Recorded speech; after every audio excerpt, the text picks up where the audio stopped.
Well, hello everybody. Welcome. This is Open Education Week. I'm Alan Levine, and I'm sitting in the seat for Pressbooks.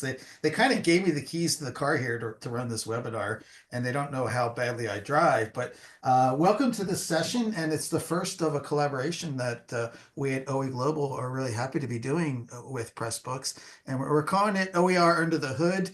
I'm going to die on the metaphor, but I'm willing to risk it. And so often when we get to hear presentations and get to learn about OERs, we see the final thing, and we see it maybe in a slide presentation or a screenshot, and we talk about it, and yeah, we're very proud of it. But I'm always keen to know about like, wait a minute, like what's on the inside? How does it work? How is it made? Like, and to get into that, and that's what we're hoping to do here. With this series. And so each episode, we're going to show you like, Terry just bought this nice new hybrid car and he's very bragging about it. He's going to drive it up and we're going to go out and we may go for a test drive and we'll admire the color and maybe open it up and smell the interior. But then we're going to like pop the hood. And again, that's like a terrible metaphor. It's not what people do around the world. And also, I'm not a car person. I don't know how to fix cars. I know how to look up things on YouTube and try, but that's another story. But typically then what happens is you gather around a group of friends and you start talking about the car. Like, why is it this color? Why is that thing there? And what's wrong with that interface? And how does it drive? And so excited during Open Education Week to bring you this project.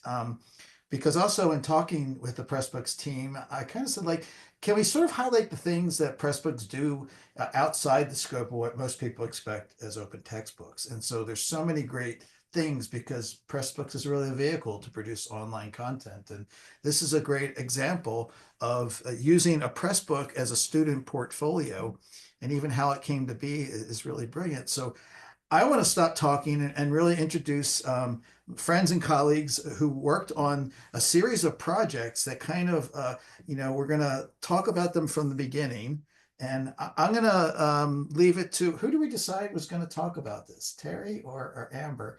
But let's just have everybody introduce themselves, where you're from, and say something that you love about driving OERs and what your stake is in this enterprise. So uh, Amber, I'm going to call you first because Terry always gets to talk. He's a podcaster. Okay, and then but I think we'll let Terry be the first one to do the deep dive because he really sets the stage. He was the first car buyer, I guess, if we're gonna go with that metaphor. But my name's Amber Hoy, and I recently started with the Rebus Foundation back in November. I'm the new director of programs, so I help with our existing programs, but then also really thinking about new things that we want to offer to support the open ed community. But prior to that, I was at Boise State University as the director of the World Languages Resource Center. So it's going to be kind of weird for me today, I'll be honest, because I'll be talking a little bit about what I did in that former role, but it's cool. And hopefully the instructor who's teaching the course, we've passed the torch to them and they're carrying on with this work. But that's what I love about the, open education is we can leave things, a legacy for other people and feel good that it's open for them to put their own spin. That's so exciting. You're going to be with Rebus. That's what a gain for everybody here. So happy to hear that. And now Terry Greene. Welcome to Getting Air with Terry Greene. Just so everyone knows, I drive a minivan, and it gets you where you need to go, but you do not look cool doing it, and that's cool with me. Hi, I'm Terry Greene. I'm the senior e-learning designer with the Trent Teaching Commons as part of Trent University in Peterborough, Ontario, Canada. And the project I'm here to talk about is Pressbook based, and I've done my first Pressbook I built, I think it was in 2017. So I was lucky enough to get a lot of experience using it. And when we were offered single sign-on Pressbook access through eCampus Ontario, a provincial body, that's when the I know she's not the greatest figure on earth, but the author of Harry Potter, J.K. Rowling, said Harry Potter just wandered into her mind, all created.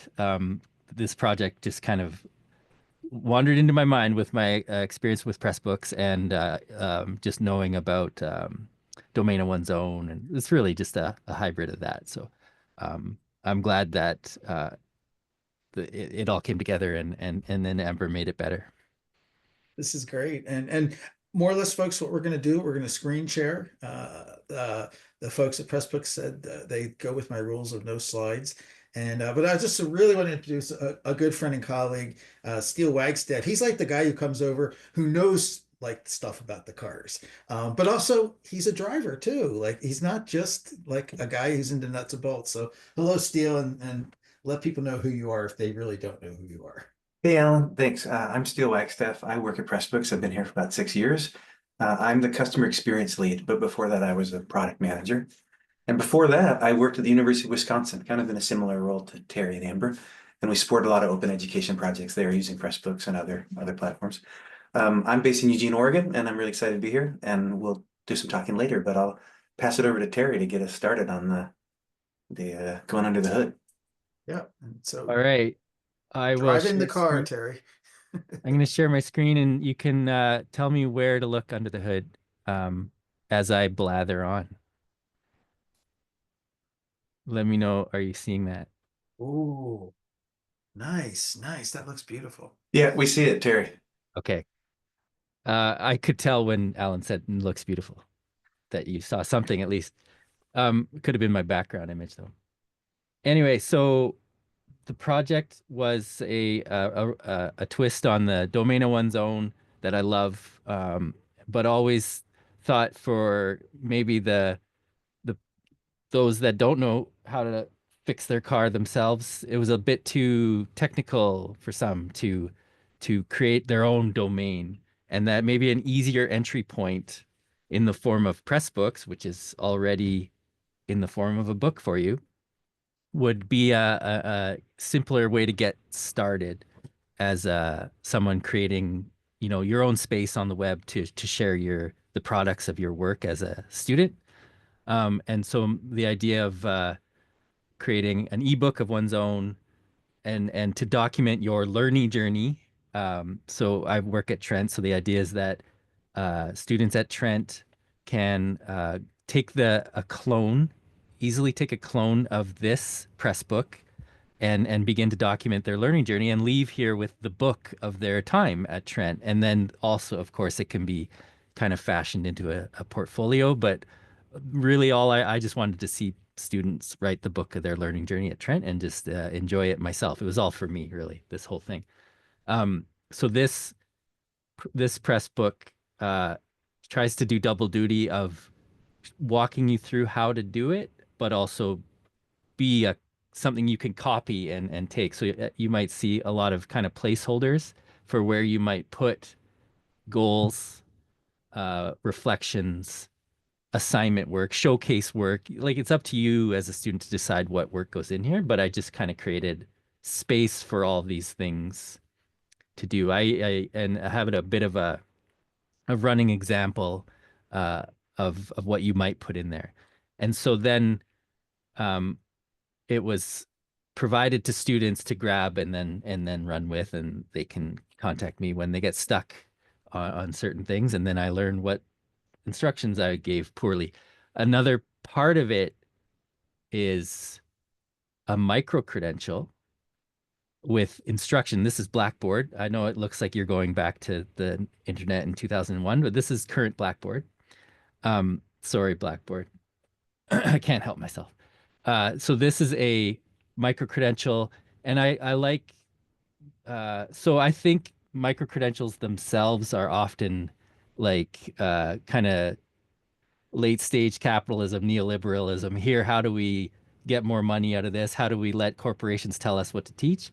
But I feel like this, rather than a revenue generating micro credential, we've created a value add micro credential to give students more out of their time here. So I hope we're kind of subverting that a little bit, which is fun. But as you can see, if you see down the left-hand side here, are just the steps that we walk you through to get up in this. The micro credential is just meant to get you up and running so that you can write the book of your learning journey. So there's getting set up, which shows you Pressbooks and how to clone it, how to make it yours, getting caught up to yourself is about, you know, maybe you got to this micro credential halfway through your degree. So like go back through your work and find the stuff that you might want to bring in here. Part 4, looking ahead and behind, is about just a bit how to goal set and reflect. Getting fancy is how to go a little multimedia with your approaches. We used another press book that we created, the Liberated Learner, the technological module there. So you get some ideas of how to create videos, infographics, podcasts if you want to get a little fancy. And then the fun ending, you're on your own for now. We tell you that you're ready to go off on your own. Call us if you need help. So that's maybe where you start to drive your car away. I had kind of a little bit too much fun with these introductory videos. Green screen with my old Value Village chair all over Trent. And nobody's noticed yet, but there is a Easter egg in all these videos of me in the background as well doing stupid things. And I think it's worth the time to watch this one because my kids love this one. On the Let's Get Fancy one, you don't need to hear, and I don't think I made it so you could hear properly. Alright, welcome to part 5. This one is But fun 'cause it's I'm all in the Let's Get background here, Fancy with technology. and I kind of disappear and reappear. Pick and choose your battles about There I am. what to delve into, video production, graphic There I am design, back there. audio. Nobody noticed this when they took it, I don't think. But my kids got a real kick out of it. Anyway, It's better than Bigfoot, Terry. and the me in the background gets more obvious as we go through it. This is all not very important. I just thought we had a little fun with that. So anyway, so at Trent, I basically put the cart before the horse, or whatever is the wrong way to do it. Yeah, that's the wrong way. By making all this first and then saying, do you want to use it? And I was lucky that both education, the Faculty of Education and nursing both took it on, and they embedded this micro credential into big first year courses and kind of an organic approach rather than telling you must use this. It's taking up, and other courses are like, oh yeah, we'll identify what you might want to put in here, and the students run with it from there. And that's I don't want to go too much. Jerry, I have a further. question for you actually before you go on. And it's kind of about scaffolding. So like I think the idea of here's a big project you can make for a first year student can sometimes be daunting. Mhm. How did you think about like breaking it into smaller tasks? Because it looks like you've got different parts and you're trying to like prepare them by sequencing tasks. Can you say a little bit about how you thought about sequencing or scaffolding things to build up to a larger project? Yeah, I created these parts, like I said, before I even presented it to them. But what we've realized when talking to the folks at the education, that you really only need to do part 1 and 2. So we presented it that way. Part 1 and 2 are quite important, but then it's you know you don't have to do, like, I don't think anybody has actually completed the micro credential and gotten the badge. Like, not many people really care about that part. But it's all there for you. So that, I think, the the the structuring of the parts are the scaffolding, and I went a little too far at the start. I'm glad it's there as an option, but I'm also glad that students can just jump in, grab one in part 1 and 2, and be on their way. Can you like generically or generally talk about like some things that you've seen as students start to use it? Do they go about staying with the structure? Do they go off track? Do they? So yeah, um, I never heard back from any about permission to show any of them, so I apologize That's for fine. that. Yeah, no, but just Yeah. in terms of Um, the uptake, yeah. yes, it's a lot of it is very text heavy, which is fine. So that no, I think not a lot of students had enough kind of space in their lives to get fancy with anything. So yeah, it's a lot of text, but I really like, there are some very hopeful reflections and goal setting and stuff. So nobody has had the chance to like do their entire learning journey yet, Yeah. but I really was hopeful at seeing you know, they bring in images of themselves ready to go on my journey, stuff like that. So they are kind of sticking with the metaphor of the journey, which is so yeah, I haven't seen really much away from that metaphor, but I like people wanting to run with it is nice to see. It's been Yeah. cloned like 350 Wow, times, that's which is impressive. cool. See what Pressbooks can do, like just that easy, clone 100 Yeah. websites. You know, that's not easy in the other platforms. But also, I'm curious, like there's kind of a because I would think as a student first doing it, I'm just writing it for me, or maybe like I'm not thinking about it being necessarily public. And Mhm. and is that like part of the envision of the journey is to like have students evolve? And I mean, I love the idea that at the end they get a book. Like, when you think Yeah, I about, love that part. yeah, when you think about going through a college degree, you end up with like, some textbooks that you had and a whole pile of notebooks, and they're disaggregated. And this is kind of beautiful to bring it together. One of the when I was building it, I was lucky to have a student employee that I asked to be like a guinea pig and do it. And she, one of the really memorable things, there's a video where I'm interviewing her in this micro credential, where she mentions that in the getting caught up to yourself part where you went back to see, like, it made her realize courses she really hated taking fit were a piece of an important piece of the puzzle. Like she got more retroactive value over that experience, realizing how everything fit now that she had more of the big picture, which was cool to see and hear, and kind of exactly what one of the things I hoped would come of it.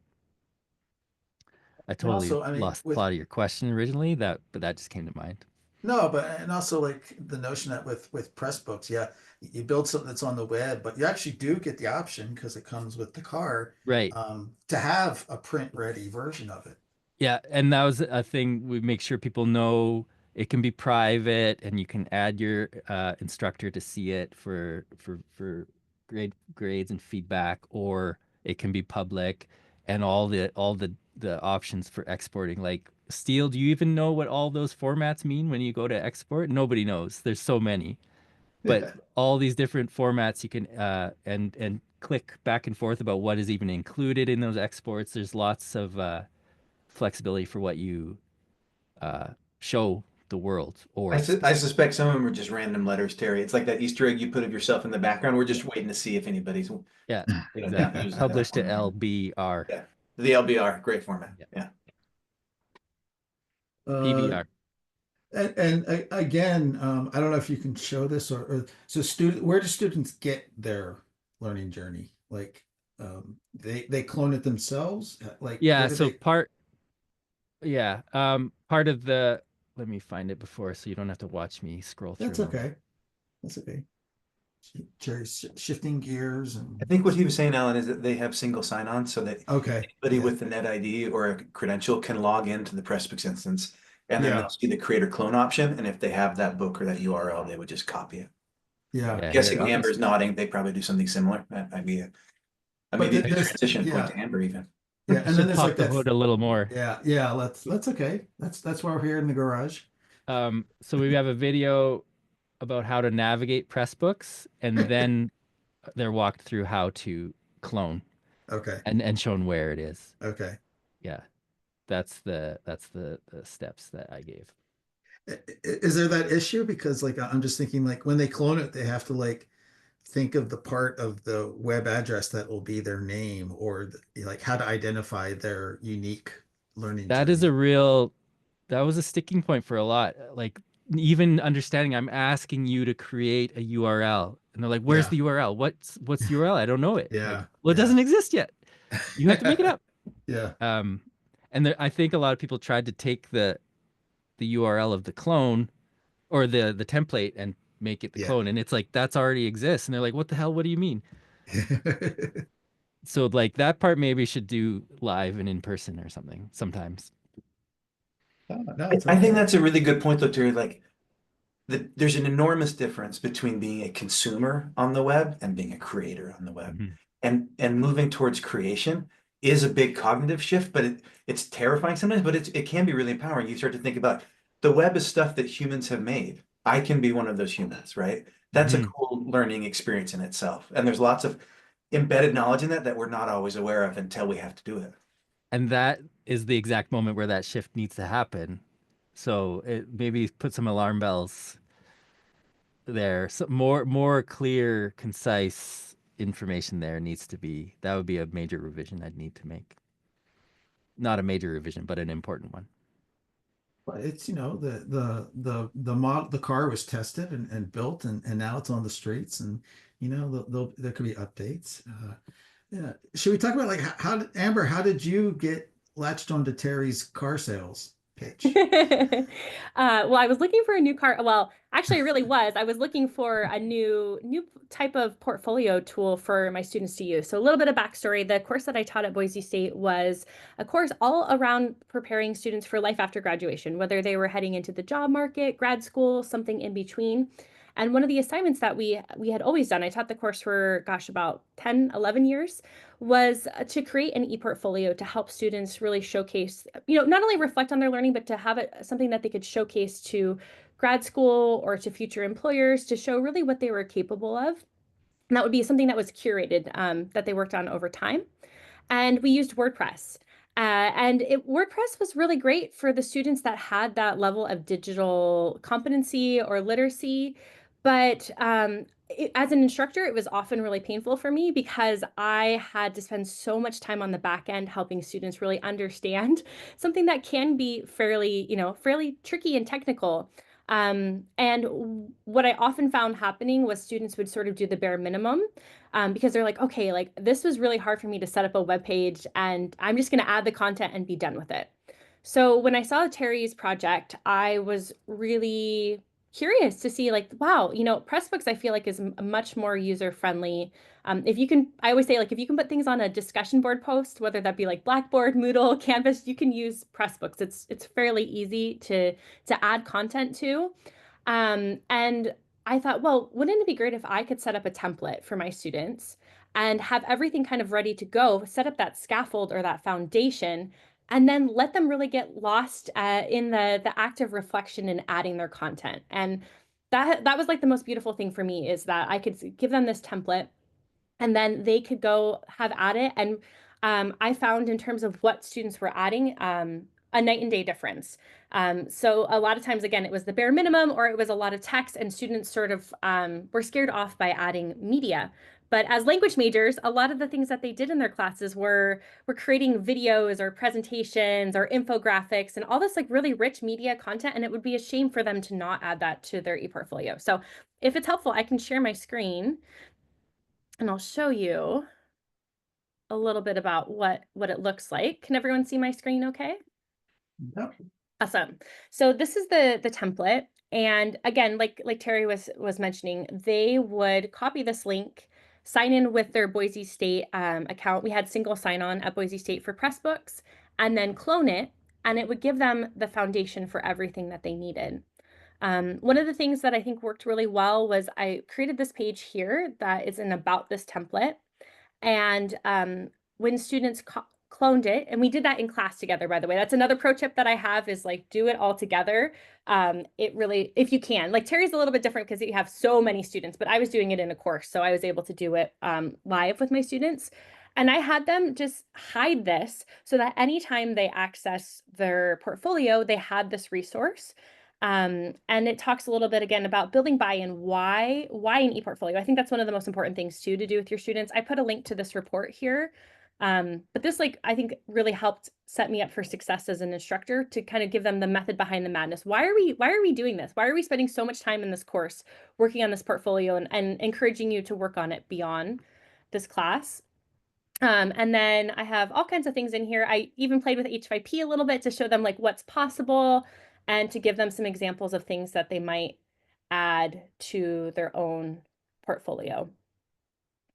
And then there's all kinds of stuff in here, just like examples of how to write a description of an artifact, how to add artifacts to their portfolio, finding like if they don't have a picture for something, then hey, why don't you use something that's openly licensed? Here's some different resources that you can check out. How to add a cover, and then last but not least, like, okay, you invested all this time. And you could just use this just for your own and, just like make it like a scrapbook, something that you're proud of, but you could also really take it the next step and start to make it public and use it to your benefit. When you write a cover letter for when you apply for a job, for example, include a link to your ePortfolio, invite people to visit it. There's so much good stuff that they could do with it. So yeah, that's a little bit of backstory. And if it's helpful, I have a couple examples that I do have permission that I can show too. Yeah, Do you I want me totally to- want to see those. Okay, I think yeah, there was a question in the chat, and I'll just read it out because I think it's sure. relevant here. The question was, what are students doing with their finished books? Are they using them in the real world or after graduation anyway? And then how long does a graduated student still have access to their book? And I provided a written response, but I think your answer would be relevant at this stage too, Amber. Yeah, so that's something that I really tried to, again, make the space for to talk about how to use, because I think that students sometimes that there's a gap there, right? They're not quite sure of like okay, I made this thing, but what's an authentic easy way for me to share it. And so yeah, I have, even if you want, this flyer is openly licensed too. But I have like suggestions on how to use it in their cover letter, how to add it to LinkedIn, how to keep making it their own, right? So I give you a shell, but I want this to feel like Terry Steele's portfolio, right? I don't want it to feel like just like the clone of World 300. So how do you keep customizing it beyond the life of the course? And then the other question was, how long do they have access? So right now at Boise State, I believe it is basically perpetual access. They get to keep their email account as long as they graduate from Boise State. I know that when I was there's some discussion about potentially changing that, where you have to like renew your email every year. So, but as long as they have access to their institutional account, they have that. And then we also talked to about, hey, like, because Pressbooks gives you so many options, here's ways that you could export it as a PDF, or you could do an XML file and put it on your own web page. Like we do talk a little bit about that, just because there are people who maybe want to go and expand this beyond, just the Pressbook, and maybe they want to put it on their website.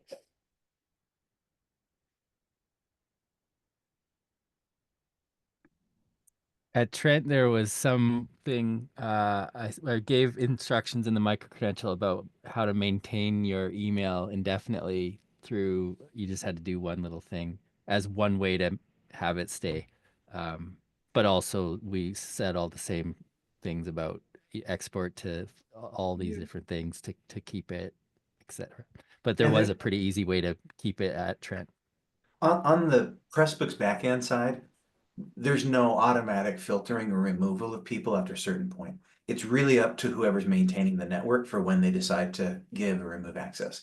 If a student wants to, for example, and I don't know whether I want to publicize this, but every user has their own user profile, and you can change your email address at any point.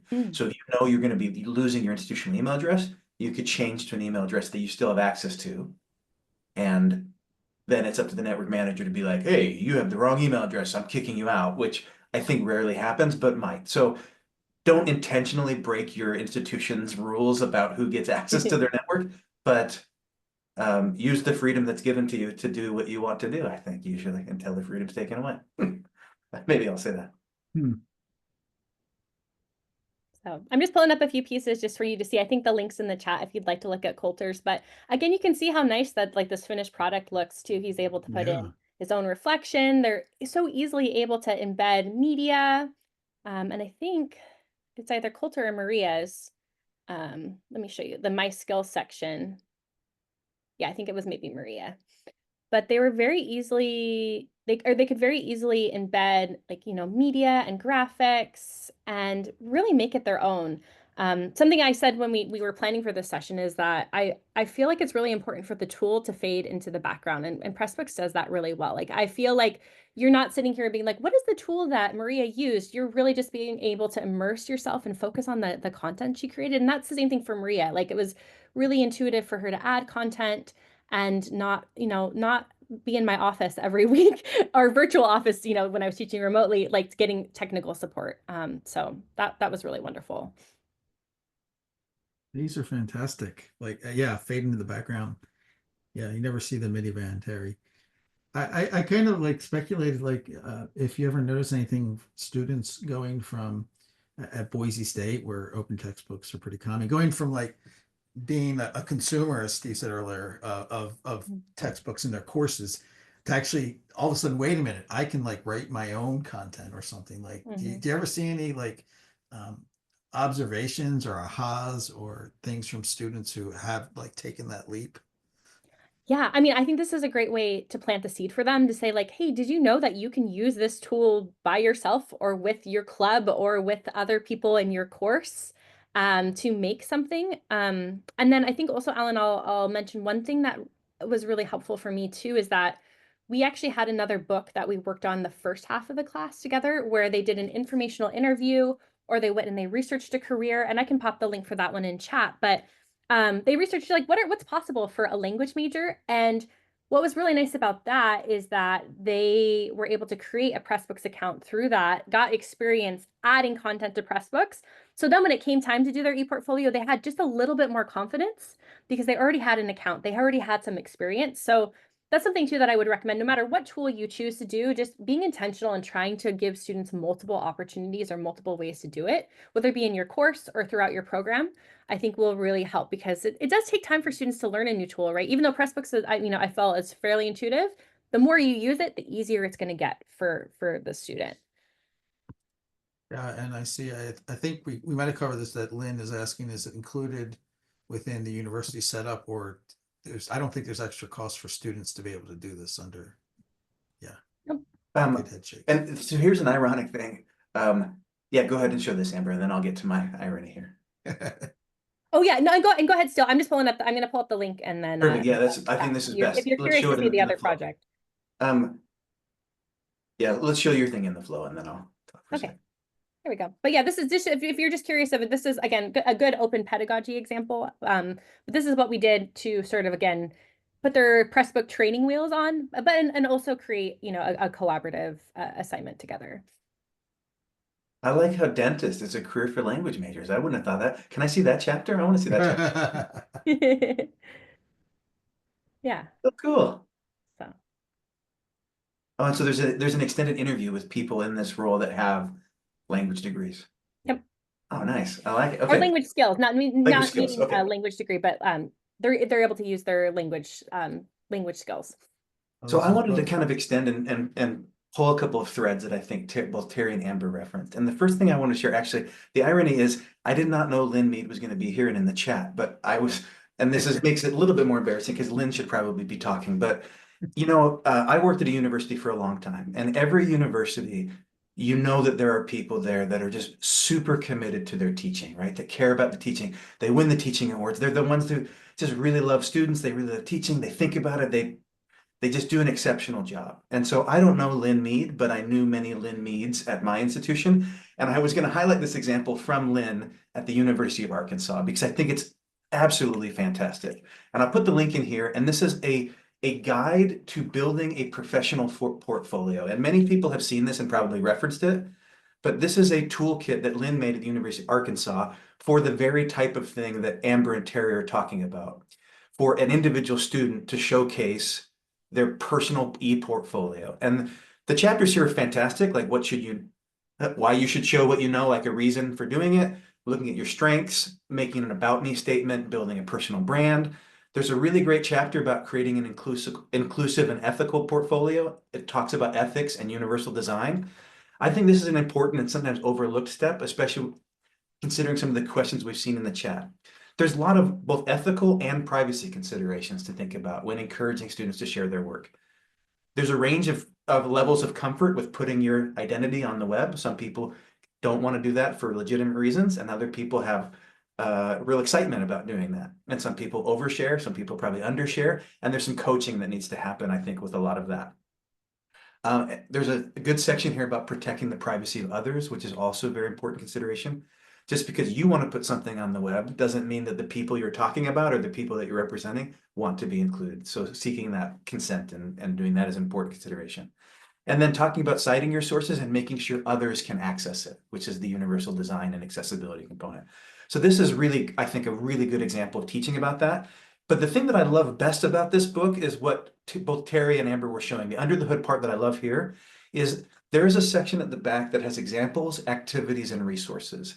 And there are really good representative examples of each of the things that Lynn is asking students to include here. So if you want to see some about me samples, I read these, and like some of them you get like, oh, it's almost emotional. You get a little choked up. You're like, wow, I love that a student is able to reflect about themselves and talk about themselves and represent themselves in this way. And they have a platform to do that. That's an important part of individuation. That's an important part of growing up. And like, that's what hopefully a university education or a college education is empowering people to think about and do. Like, who am I and how do I want to be in the world?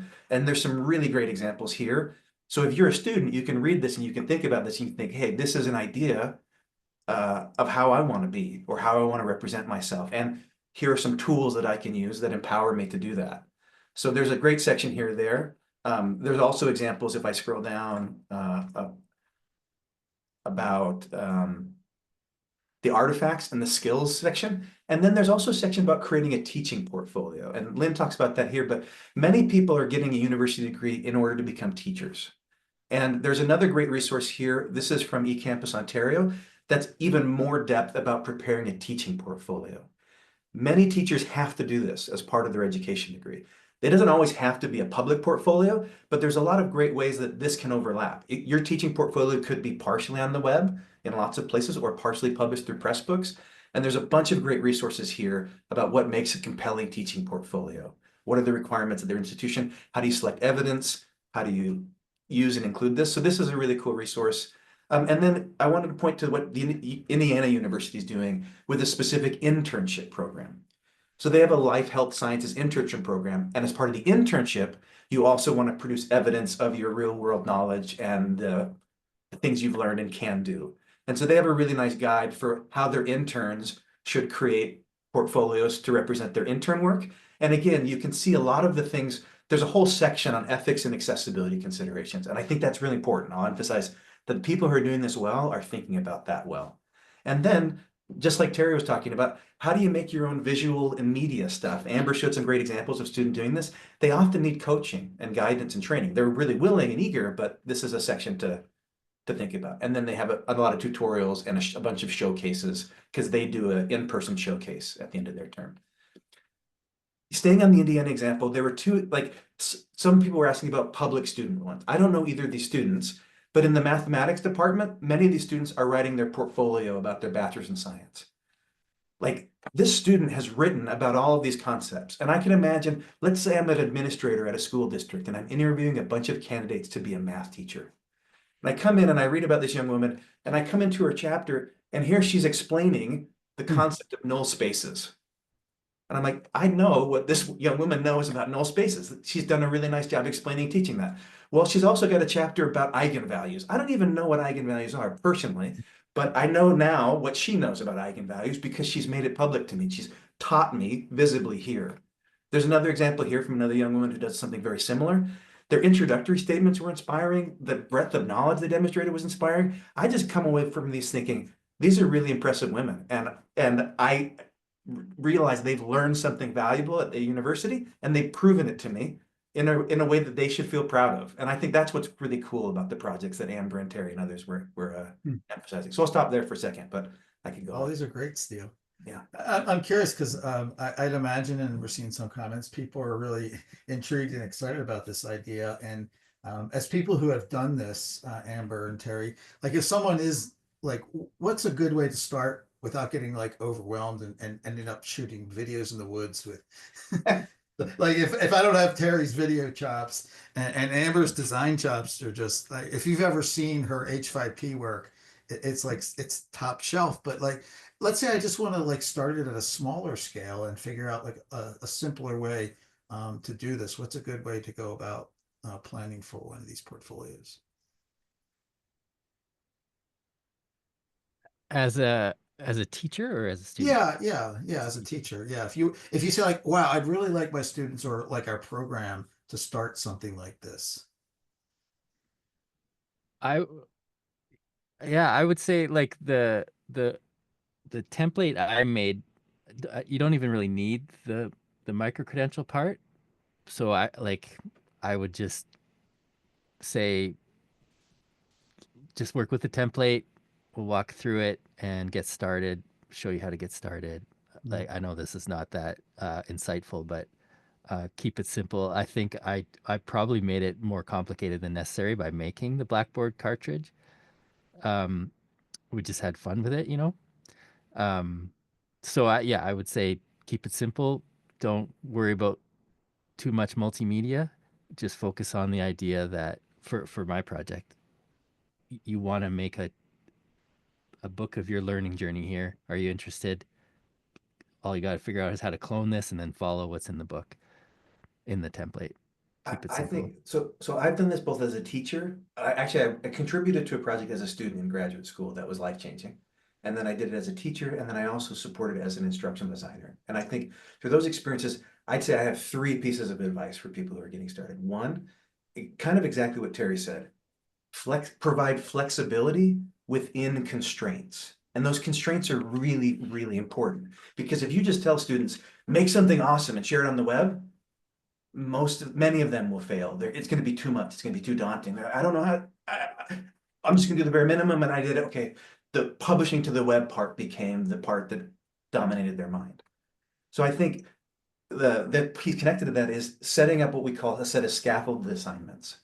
So if the goal is to produce a portfolio at the end, what are the intermediary smaller steps that teach them the various component skills they need to know to be able to arrive at a portfolio? So maybe the second week of the class, we're writing about me statements. Everybody's going to draft an about me statement. That's not super scary and difficult. And you turn to the about me statement and say, that's great. Third week of the class, we're going to talk about how to publish a brief statement about yourself into this shared resource that we have. And that's all you do. So at that point, you've written an about me statement and you've published a chapter. Then you say, okay, what's the next building block? What's the next step? Maybe it's going to be represent your teaching journey in a visual image. That's a discrete assignment. And so at the end of that, you have a series of things and you say, okay, we're just building block. And at the end, you have a finished product, but it isn't make a finished product, go. It's build by step. And I think the third thing is also provide examples. And nobody knows what's possible until the range of the possible has been expanded in their mind. And we learn what's possible just by copying what others have done, seeing what others have done. Like, that's the whole point of open education, like sharing, remixing, learning. So I think those are the three keys for me. If I were to say, if you want to get started, that's what you should start with. You know, I love that you mentioned the examples. And I think one couple suggestions I would give too is when to the first semester that you teach the course, keep an eye out for examples that you really love. And ask those students for permission. And I can tell you, I've gotten so many heartfelt emails from students who are like, really, you want to share my work? And you know, and it could be the whole portfolio, it could be a page, it could be a sample assignment, but students really love when they get the opportunity to shine and be an example or a model for other students. And then I absolutely agree with what you're saying about scaffolding. So I can talk a little bit just briefly about my course. So basically you know, we have 16 weeks in the we had 16 weeks in the semester, so the last 8 weeks was dedicated to the ePortfolio, and that's what we did is every week we just did a little by little. We would work on one page or the like you said, still the about me page. Something else that worked really well too was to very early on, we did some assignments, like they did a skills inventory where they had to think about what skills they have, what skills they want to work on. And then later on in the semester, we took that assignment and we transferred it into something that was more visual. But again, giving like these bite-sized pieces, not introducing that end product right away, which can maybe feel a little overwhelming, especially at the beginning of the semester. But once they've gained some confidence, then you can take some of the more basic things they've done and give them the opportunity to transform it. And as an instructor, I always try to give like a buffet. So for that skills assignment, they could do a word cloud, which is, you know, just use a word cloud website, very easy to do, or they could do anything up to like a 1-minute trailer in using Adobe video, one of the free Adobe video tools, talking about themselves. So really giving them a range, you know, in terms of their comfort level with technology, but also like with creativity. Not everyone, you know, feels super creative. And so giving some things that feel pretty easy, but still have a nice professional polished product at the end was really important. I'm wondering, Amber, and maybe on the spot, like, can you think of like that you saw something come in that like, wow, I didn't think I would expect that, or that's like really like beyond what I thought I could get my students to do. Yeah. And even in general, or just anything specifically that you saw students do with the portfolio. I think so. One of the cool things that I saw was I was thinking when Steele was talking about teacher candidates. So we have a lot of teacher candidates that took this course, and they create some really impressive things using tools like ThingLink or Padlet. And I gave them how to embed things using iframes with H5P, and was kind of like, here's how to do Google Slides, and kind of left it at that. And like they turned in their portfolio and they have like these fully embedded interactive assignments and just kind of ran wild with it. And I was so impressed. Or just even seeing them creating like their own banners or headers, or again, when you give them something so simplistic to put the content in, then they can go out and they can have more fun, and they can really show their creative side if they want to do that. I want to echo that, Alan, and I would say the same thing happened. So I'll point to a story that comes from my Wisconsin days. So this is 2016 maybe, and there's a brand new historical museum that's going to open up outside of Madison in a small town nearby. It's called the Driftless Historium because it's in the Driftless region. And there's these two wonderful women from the Mount Horeb community who are the museum founders. And they got in touch with an art history professor at the university who was really interested in like material culture and teaching objects, stuff like that. So the project was the class was going to help prepare their inaugural exhibit for this museum. And what we decided that we would do is we would build or we would write the digital catalog to accompany this opening exhibit and publish it with Pressbooks and then have printed copies available at the museum opening. And the students were going to write it. So the assignment was you have to write these brief object stories. And so here's that kind of finished product ended up looking like this. The project is called Making Ethnic Identity Through Objects, and every object has the same kind of template. You have these little, oh, sorry, this was the object study. I went to the wrong one. I'm going to show you the, maybe trunk and wall cabinet. Is this the right one? Okay, great. So here's the format. Wow. Picture, this is what you see on the wall, right? Here's what you see on the wall, and then you see the little boilerplate paragraph. Well, it happens that through the course of doing this, many of the students, because they knew it was going to be public, and because they got really into it, it was a cool assignment, they went way, way overboard. And they produced lots more stuff than could be included in this catalog. And so we made a second version of the book. I think I might have shared the wrong one first. Okay, we made a second version of the book that had those things plus all the extra material that they produced that wasn't part of the original assignment. And so if you scroll down here in this book, you have like these in-depth object studies that students wrote. And this is what they ended up being most proud of. Like, I'm not sure which one I should share, but maybe the rose mauling one. I think that had a lot of visual examples. So here's like this person that did a bunch of interviews with people in the community about these objects, talked about rose mauling. They've got footnotes. I mean, this is like a really well-researched thing. They're talking about guiding principles for amalgamating ethnicity. Like, this is detailed research, like graduate level research about this topic. And like, they're proud of it. It's public on the web. And that was extra, And yeah. That was not expected. I was not anticipating publishing 2 versions of the thing. I was like, we're going to make the catalog and that's going to be a stretch.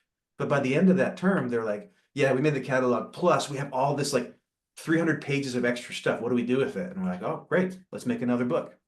And that was really cool because it wasn't planned ahead of time, but it was possible. And because it was possible and because they had interest and because they'd already learned how to do the first thing, doing the second one really wasn't that much harder. It was just, I want to showcase for this extra work. I don't want it to be just thrown away. And that I think is one of the tragedies, right? Like if you remember the times when you really poured yourself into a project as a learner. I can think of a term paper that I spent a long time on that was really important to me. I handed it in to my professor and I was like, can't wait to get that feedback. Can't wait to hear what they say. The one person, right, that was going to read it. And there was a particular instance where I didn't get feedback at the end of the term. I got a grade, but I didn't get feedback 6 months later. I still had and I emailed this professor like 4 or 5 times, like, hey, can I get my essay back? Can I get some feedback? And the reality was they just didn't read it. I eventually got feedback back and it was like, they had written the number that they gave me for the final score on the course on it and like 2 marginal comments. And I could tell they'd probably done it like the week before that I had asked them for it. That was super dispiriting, discouraging, right? Like, and I think that happens a lot when we have these disposable assignments where you pour yourself into something that just gets thrown away. And this is, I think, a different way of thinking about what you're making as a learner. Absolutely. And I'm keen, and keen like for the project that Terry's involved with, that students are doing this across ideally their academic career, which is always what we want to happen with e-portfolios. And I don't know, they end up feeling more like a chore. And so I think by turning it into this journey, it's going to be really exciting to see in a couple of years what comes out of these programs. Yeah, that's what I'd hope. So, maybe I know it hasn't gone up and running yet, but also the we have like a fully online criminology program that is um, creating an award for can't remember what it's called, but the award will be based on the work of their Learning Journey press book. So there's a little bit extra incentive there, and it would be awarded at the end. So they'd be working on it for quite a while. So it'd be cool to have like a online showcase, something like in another press book of press books, meta press book. The Oh, Well, whole but and library, put all the press books on the wall. and exactly. I think what we're talking about though, Alan, is important to talk about. There's different frames for all of these things. So one example is I'm teaching a single course and every student is going to make a record of what they learned in my course. So an individual student project for a single course. Another model is we have a program, a major or a certificate, and students are going to make a record of what they've learned in the program, like Amber was talking about. A different model that's even larger is what Terry's saying, a record of my learning. That's not just what I learned in Spanish classes. That's a much bigger kind of capacious project. And then the fourth model, which is probably easier for an individual instructor, is to say, here's a class project that we're making as a class bounded by the start of this term and the end of this term. And there's a huge number of examples of those that are out there of like open pedagogy projects. And if people aren't really familiar with them, I'll put a link here. We have a kind of curated collection of a bunch of really cool student-led OER projects. And we're always adding to this. So if you've made something or if you're aware of something, let us know and we'll add them to them. One example that I find particularly inspiring because of the range of stuff that happened in it was this one. Terry's probably familiar with this one, but this came out of eCampus Ontario.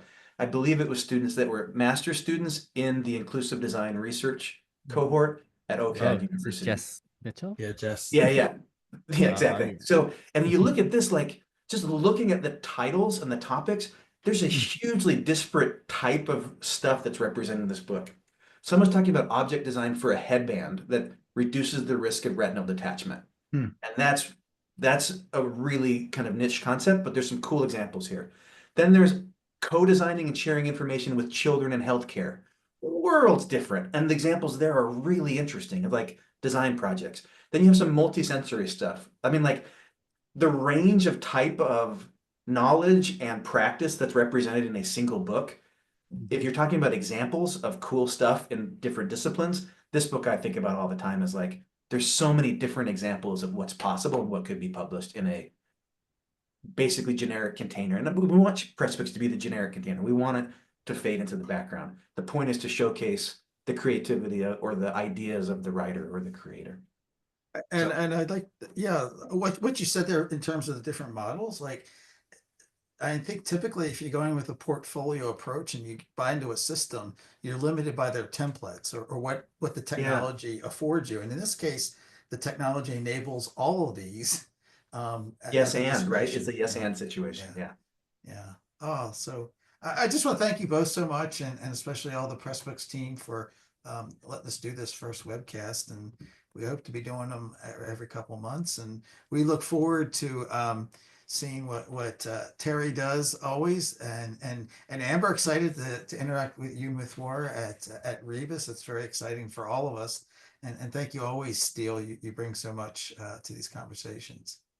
And I don't know who gets to pull the plug on the webinar here, but Before we do, Amber just put something in the chat that I think is probably worth showcasing. Would you show that one, Amber, and give people a sense of what that last resource was?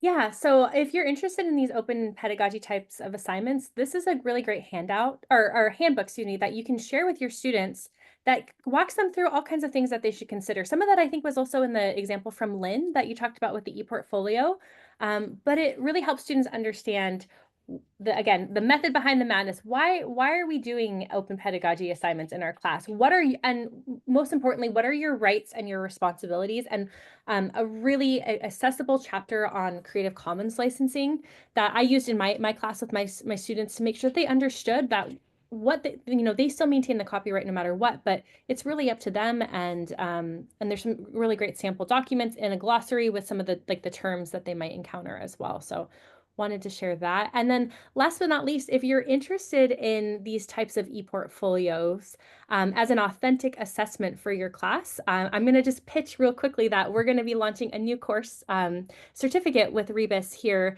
this Friday. So more information to come, but it'll all be about supplemental material development. So this will be one of the types of assignments that we'll explore and under the umbrella of authentic assignments or assessments, but lots of other things like H5P and self-checks and things like that. So be on the lookout for that if you're interested in maybe having a dedicated space to explore some more. Can I just say one quick thing? I just love how all of these things flip the script on the value of student work. You put your student work into a Dropbox and LMS, you get your mark, and at the end of the year, it's deleted because it's devalued. But this is the exact opposite. The products of student work has so much value, not just for the learner, but for the instructor and for future students. And this flips the script on it. All of these examples. And I think we've given enough resources here for an entire career. So So much good stuff. I think I that's always feel resource fatigue, but it's a good thing to have. And I think that's the right note to end it on. Like I was thinking about back to that driftless historian example. They had the course ended with like the exhibit launching, and I think like 80% of the students had family members there. Yeah. And then they take them over to their part of the exhibit and be like, and tell that story. And they were like little mini tour guides. And in every course you do, you make something, you're like, man, I wish I could share this, or I wish you kind of want people to see what you're up to, be proud of you.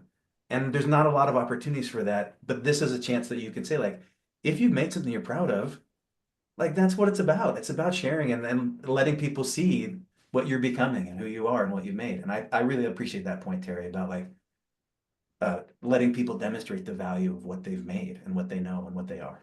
And I think there's the ripple effect too. At least I've seen in my courses, a lot of the students said like, hey, my friend or my partner wouldn't take a class like this. So I showed them how to make a portfolio, or I showed them how to put together like this multimedia thing. And like that's like the best compliment as an instructor, right? It's just to know that like the impact that you're making goes beyond just the students in your class. And so I've loved when students have shared that with me. All right. I'm going to wave the checkered flag. Thank you all so much and everybody who tuned in. We're going to be doing some more of these probably every 3 months or so. And if you really have an OER that you want us to like pop the hood on, you can let us or the Pressbooks people know about it. And we'll be glad to do this again in the future. Thanks for convening, Alan. We appreciate you putting this on. And thanks everybody for coming. Yeah. Thank you, everyone. thank you, everybody.